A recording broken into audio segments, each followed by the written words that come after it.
নমস্কার বন্ধুরা, welcome to ST unique sports. তো নাইট বাহিনী কিন্তু বিরাট বড় চমক দিয়েছে। হ্যাঁ, কি চমক দিয়েছে সেটা তোমাদের জানাবো। চ্যাম্পিয়ন কোচ কিন্তু এবার বিদায় নিল, সেই নিয়েও আপডেট শেয়ার করার সাথে সাথে আইপিএল নিয়ে বেরিয়ে আসা বেশ কিছু বড় নিউজ নিয়েও আমরা কথা বলে নেব এই ভিডিওতে। তাই ভিডিও শুরু করার আগে একটাই রিকোয়েস্ট, চ্যানেলে যারা প্রথমবারের জন্য এসেছো মনে করে চ্যানেলটাকে সাবস্ক্রাইব করে নিও, তাহলে কেকেআর এবং বাকি সমস্ত দলের আপডেট কিন্তু তোমরা এখানে পেয়ে যাবে। তো চলো আর দেরি না করে ভিডিও শুরু করা যাক। তো প্রথমেই যদি আমরা কথা বলি একটুখানি কলকাতা নাইট রাইডারের হেড কোচ নিয়ে, তোমাদের অনেক দিন আগে থেকেই আপডেট শেয়ার করছিলাম। হ্যাঁ, সারপ্রাইজ হয়ে যেতে পারো, কারণ বেশ কিছু নাম নিয়ে কথাবার্তা চলছিল, জল্পনা চলছিল, কিন্তু সেই সব নাম নয়, অভিষেক নায়ারের দিকেই কিন্তু শেষ পর্যন্ত একদম সিলমোহর দিতে চলেছে নাইট ম্যানেজমেন্ট, এবং সেটাই কিন্তু অফিসিয়াল আপডেটটা আসার শুধু সময়ের অপেক্ষা ছিল। তোমাদের লাস্ট ভিডিওতেও জানিয়েছিলাম, সেখানে যে একদম চূড়ান্ত হয়ে গেছে, শুধু অ্যানাউন্সমেন্ট বাকি ছিল, সেই অ্যানাউন্সমেন্টও কিন্তু হয়ে গেছে। অভিষেক নায়ারকে কিন্তু আমরা এবার কেকেআর দলের হেড কোচের দায়িত্ব সামলাতে দেখব, এবং কোচিং যে ডিপার্টমেন্ট সেখানে কিন্তু বিরাট পরিবর্তন হবে, কারণ আমরা একের পর এক কোচকেও তো বেরিয়ে যেতে দেখছি। তো সেখানে অবশ্যই ভালো সিদ্ধান্ত বলা যেতে পারে, কারণ ডোমেস্টিক প্লেয়ারদের সঙ্গে অভিষেক নায়ারের ভালো সম্পর্ক। দেখা যাক কতটা ভালো সাকসেস দিতে পারে। অভিষেক নায়ারের জন্য শুভকামনা রইল।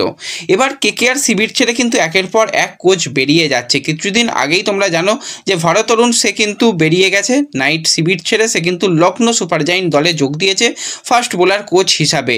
এবার কিন্তু আরও একজন চ্যাম্পিয়ন কেকেআর দলের বোলিং কোচ, সে কিন্তু এবার কেকেআর দল থেকে বিদায় নিচ্ছে। দীর্ঘদিন ধরে কেকেআর দলের সদস্য ছিল কার্ল ক্রাউচ, তো সেই কার্ল স্যার কিন্তু বেরিয়ে যাচ্ছে। সে কিন্তু স্পিন বোলিং ডিপার্টমেন্টটা নাইট শিবিরে সামলাতো, এবং তার আন্ডারে কিন্তু বরুণ চক্রবর্তী বলো, সুনীল নারিন বলো, বা তার আগে কুলদীপের যদি কথা বলো, তারা কিন্তু যথেষ্ট ভালো বোলিং করেছে। তো এই চ্যাম্পিয়ন কোচও কিন্তু এবার নাইট শিবির ছেড়ে বিদায় নিল, সেও কিন্তু এবার লখনৌ সুপার জায়েন্টে চলে যাচ্ছে। তার মানে লখনৌ একের পর এক কিন্তু ঘর ভাঙতে চলেছে, এবং কলকাতার ঘরটাই কিন্তু সবার আগে ফাঁকা করতে চলেছে। এবং দুজন যারা ফাস্ট বোলার কোচ এবং স্পিন বোলিং কোচ, পুরো বোলিং ইউনিটের যে ডিপার্টমেন্টটা সেটা কিন্তু চলে গেল এখন এলএসজিতে। দেখা যাক এলএসজিতে যে সমস্ত বোলার রয়েছে, রবি বিষ্ণুর মতন বোলার কীরকম বোলিং করে, বা আরও সামনের দিকে লখনৌ সুপার জায়েন্ট বেশ কিছু প্ল্যানিং করছে, সেই প্ল্যানিং অনুযায়ী তাদের কীরকম কাজ হয় সেই দিকে আমাদের অবশ্যই নজর থাকবে। তো এটুকু বোঝা যাচ্ছে একজন বোলিং কোচ সে কিন্তু আসতে চলেছে ফাস্ট বোলার কোচ হিসাবে, একজন কোচ আসবে একজন স্পিন বোলিং কোচ হিসাবে। এবার কিন্তু কেকেআর দলের সঙ্গে বেশ কিছু প্লেয়ারের নাম জুড়ে ছিল, তাদের ট্রেড করার একটা সম্ভাবনা তৈরি হচ্ছিল।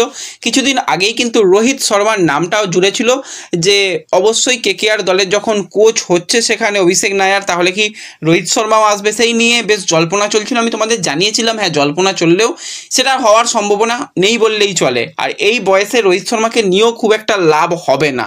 তো সেক্ষেত্রে রোহিত হয়তো শেষ পর্যন্ত আর একটা কি দুটো সিজন খেলবে, সেটা কিন্তু মুম্বাই ইন্ডিয়ান্সের হয়ে খেলেই সে কিন্তু আইপিএল থেকেও রিটায়ারমেন্ট নেবে। এবার কিন্তু মুম্বাই ইন্ডিয়ান্সও এই ব্যাপারটাকে নজরে রেখেছিল, কারণ ভালো রকমই কথাবার্তা চলছিল, বেশ কিছু মিডিয়াতে কথাবার্তা চলছিল। কিন্তু এবার মুম্বাই ইন্ডিয়ান্স তারা কিন্তু হালকা কেকেআরকে পোক করে তাদের সোশ্যাল মিডিয়ার তরফ থেকে পোস্ট করে জানিয়ে দিয়েছে যে রোহিত শর্মা অন্য কোথাও নয়, রোহিত শর্মা কিন্তু সে মুম্বাই ইন্ডিয়ান্সেই থাকছে। এটুকু একদম হয়ে গেল। তার মানে রোহিতের নিয়ে অনেক রকম জল্পনা চলছিল। কালকে তো বেশ কিছু জায়গা থেকে এরকমটাও শোনা যাচ্ছিল যে 26 কোটি টাকা দিয়ে রোহিত শর্মাকে নেবে। ভাই মাথা খারাপ, 26 কোটি টাকা দিয়ে রোহিত শর্মাকে নেওয়ার থেকে সেই টাকায় কিন্তু অনেক ভালো মানের বিদেশি প্লেয়ার কিন্তু কেকেআর পেয়ে যাবে। এবার কেকেআরে বিদেশি দিয়ে নিয়েও ভাবতে হবে, কারণ রাসেল চলছে না, রাসেলের একজন ব্যাকআপ প্লেয়ার লাগবে। সুনীল নারিন ঠিক আছে তবু চলে যাচ্ছে, তো একজন ভালো ওপেনার লাগবে। তো সেই 26 কোটি টাকা অনেকগুলো প্লেয়ার হয়তো পাওয়া যেতে পারে। তো সেক্ষেত্রে রোহিত শর্মার আসার কোনো রকম পসিবিলিটি নেই, সম্পূর্ণ এটা একদম ফেক হয়ে গেছে। সেটা তোমাদের আগেই জানিয়েছিলাম, এবং সেটা অফিসিয়াল মুম্বাই ইন্ডিয়ান্সও জানিয়ে দিয়েছে। কিন্তু এই মুহূর্তে আরও একজন প্লেয়ারকে নিয়ে এই মুহূর্তে জল্পনা চলছে, যে 25 বছর বয়সী ইন্ডিয়ান ব্যাটসম্যান এবং ওপেনার পৃথ্বী শ, তাকে কিন্তু এবার টার্গেট করছে চেন্নাই সুপার কিংস। এর আগে কিন্তু আইপিএলে সে দিল্লির হয়ে মোটামুটি আইপিএলে তার খেলার অভিজ্ঞতা রয়েছে। যদি আমরা কথা বলি 2024 যে আইপিএল হয়েছিল সেখানেও কিন্তু সে 198 রান দিল্লির হয়ে কিন্তু টোটাল 80টা ইনিংসে 1892 রান ব্যাটিং স্ট্রাইক রেট নিয়ে যদি কথা বলি তো সেক্ষেত্রে 147-এর স্ট্রাইক রেটে সে ব্যাটিং করেছে। লাস্ট ইয়ার কোনো দলে যায়নি এবং তাকে কেউ কেনেনি। তো এবার দেখা যাক সে আবারও অকশানে আসবে, তার দিকে কিন্তু Chennai Super Kings interest show করছে এবং সম্ভবত চেন্নাই দলেই কিন্তু পৃথ্বী শা যাওয়ার সম্ভাবনা রয়েছে।